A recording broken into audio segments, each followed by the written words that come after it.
Some 30 polar bears live in German zoos, and there are less than 100 in zoos in the U.S. But most polar bears are in the wild. It is estimated that about 25,000 polar bears are still living in their natural habitat. We know that this is not much, and by now the threats are also increasing.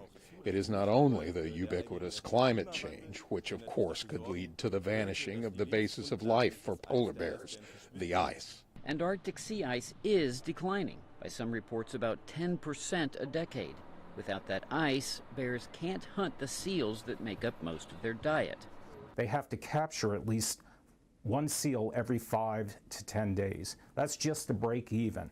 And if they don't do that, they're going to lose weight. And if they lose weight, then there are other things that come in play with their health, their ability to reproduce, and so forth. And that is increasingly leading some polar bears to look for food where people live. It got so bad in the Russian region of Nova Zemlya in February that authorities declared a state of emergency to deal with the bears. The reason for concentration on Nova Zemlya is obviously their garbage place.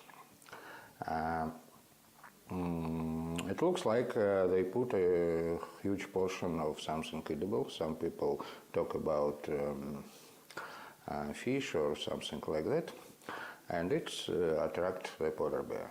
And while polar bear numbers are increasing in some places, in other places they're down by about 40%. Climatologists predict the Arctic will have ice-free summers beginning in 2050. If that happens, environmentalists believe polar bears won't be able to survive in the wild. It was a normal when in some areas there wasn't any ice for a couple of weeks, for months maybe, but now it's several months. The concern is that by the end of the century, the only way to see polar bears will be in a zoo. Kevin Enochs, VOA News.